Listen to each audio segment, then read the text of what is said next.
तो आज स्टार्ट कर रहे हैं ट्रिग्नोमेट्रिक टेबल। ठीक है, पहले टेबल बना लेते हैं।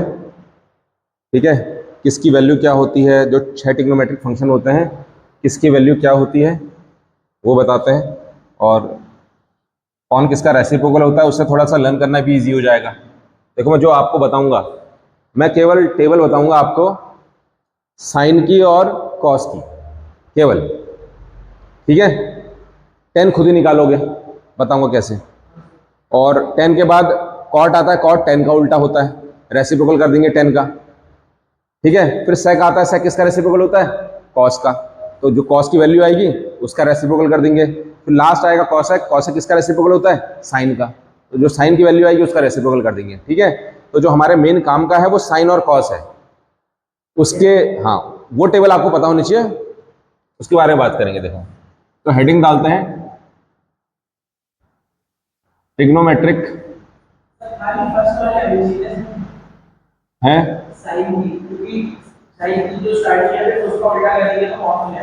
हाँ,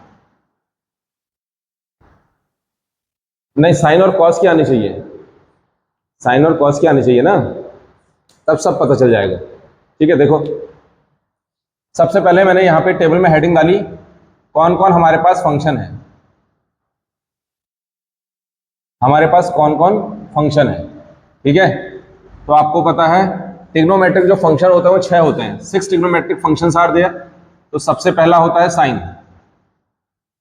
है ना, मैं थीटा मान लेता हूं यहाँ पे, theta is the angle of sine. ठीक है, फिर जो दूसरा ट्रिग्नोमेट्रिक फंक्शन होता है वो कॉस होता है, क्लियर।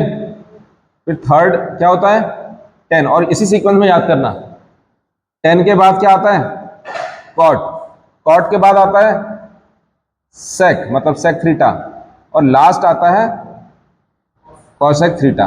ठीक है, अच्छा यहां पे ही बना लेते हैं कि कौन किसका रेसिप्रोकल होता है, बताओ साइन का रेसिप्रोकल कौन होता है, कॉस।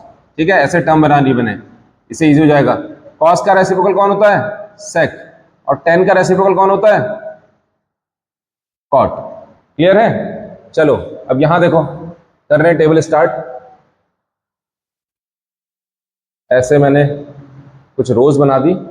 ठीक है,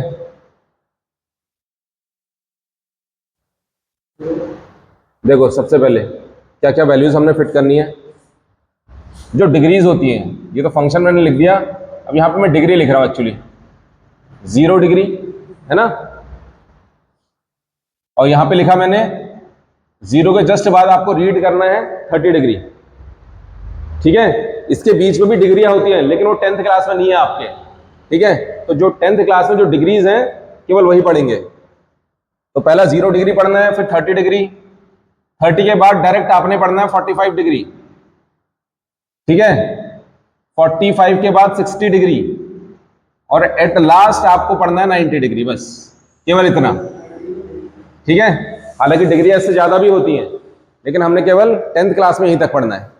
ठीक है, ओके, देखो अब सुनो, साइन 0 डिग्री मतलब अगर देखो साइन में थीटा का 0 हो जाए, थीटा क्या हो जाए, 0, मतलब समझो ऐसे कह रहा हूं मैं कि साइन 0, साइन 0 की वैल्यू होती है 0। ठीक है, फिर यहां देखो साइन को फिर रीड करो, साइन में आप थीटा को अगर मैं 30 रख दूं, समझ में आ रहा है, मतलब साइन 30 क्या होगा, साइन 30 होता है 1/2, ऐसे करके साइन, फिर थीटा की जगह 45, साइन 45 की वैल्यू होती है 1/√2, ये इस टाइप से। फिर साइन थीटा में 60 फिट कर दो, साइन 60 की वैल्यू होती है √3/2, क्लियर। और साइन 90 की वैल्यू क्या होती है, 1 होती है, ये समझ में आया। हालांकि देखो इससे ही निकालेंगे हम, इसी से निकालेंगे, केवल मेन साइन का है। ठीक है, अब देखो कैसे निकलेगा, सुनो। कॉस के लिए क्या करना है आपने, कॉस के लिए देखो, जैसे साइन का लास्ट जो नंबर था ना, साइन की जो लास्ट वैल्यू थी वो क्या थी, 1 थी, साइन की लास्ट वैल्यू क्या थी, 1, वो ये यहां 1 फिट कर दो, ये मतलब कॉस 0 की वैल्यू 1 होती है। उसके बाद साइन में सेकंड लास्ट टर्म क्या थी, √3/2, तो ये सेकंड टर्म ये आ गई, मतलब वहां से यहां खींचोगे। फिर साइन में थर्ड लास्ट टर्म देखो 1/√2 थी, ये 1/√2 ऐसी आएगा। फिर इधर आ जाओ, है ना, ऐसे करके बारी कर रहे हैं, ये पहले में लिखा, फिर ये दूसरे में, तीसरे में, और ये फोर्थ नंबर पे, मतलब cos 60 की वैल्यू 1/2 आ गई। और ऐसे ही cos 90 की value last term first term उठा लो 0, ये ठीक है। तो ये cos ऐसे करके आ गया। अब tan में आ जाओ, देखो सुनो, tan क्या होता है? tan होता है, अगर आपको याद हो, tan थीटा जो होता है, tan थीटा जो होता है वो क्या होता है बताओ? sin theta upon cos theta. sin theta की जो वैल्यू है और cos थीटा की जो वैल्यू, उसको डिवाइड कर दो, जो भी आंसर आएगा वो tan में फिट करना। तो आप खुद ही बताओ, tan theta sin upon cos होता है ना, तो बताओ 0 अपॉन 1 क्या होता है? 0। समझ में आया? तो tan थीटा की वैल्यू, tan 0 की वैल्यू आ गई 0।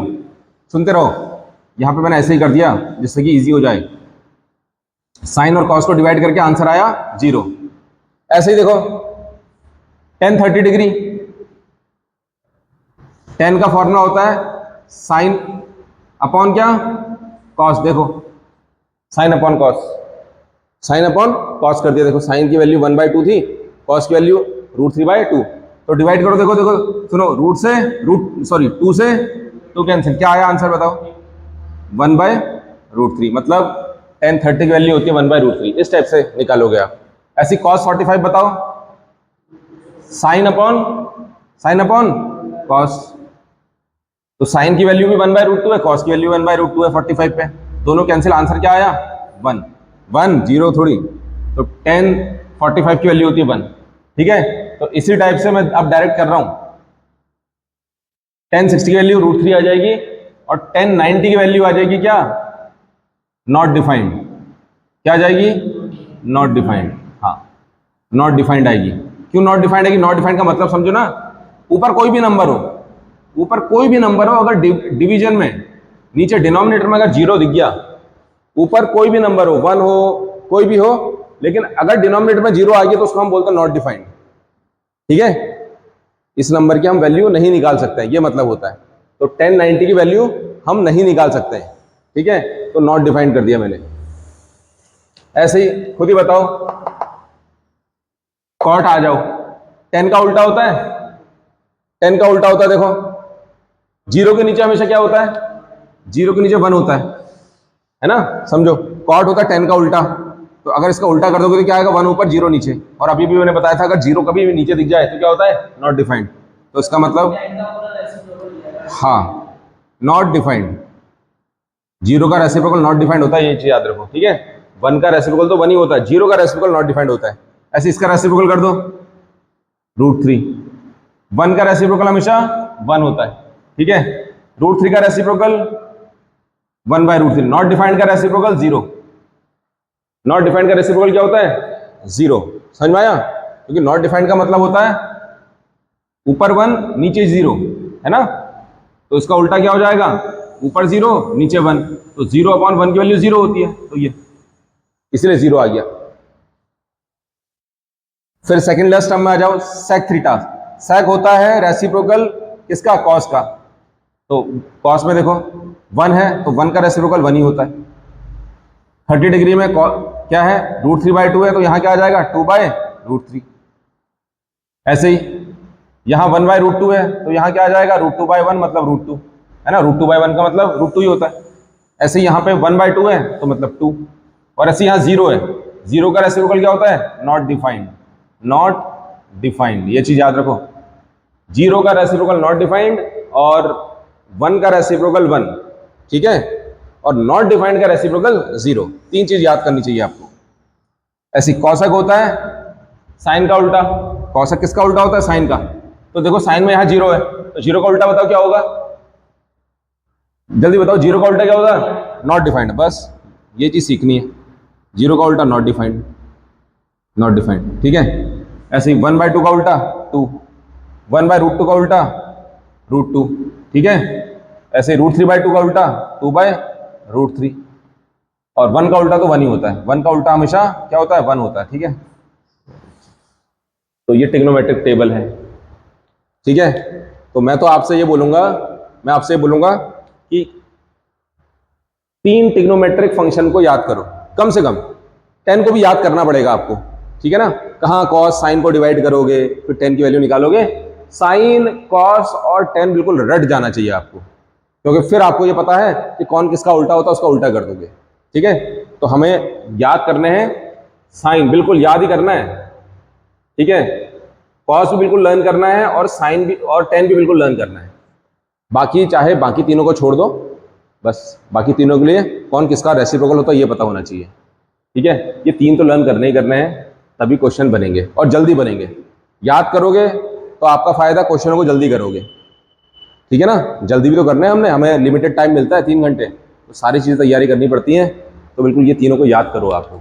ठीक है, तो अब क्वेश्चन की बारी करते हैं, क्वेश्चन स्टार्ट करते हैं इससे रिलेटेड जो भी होगा क्वेश्चन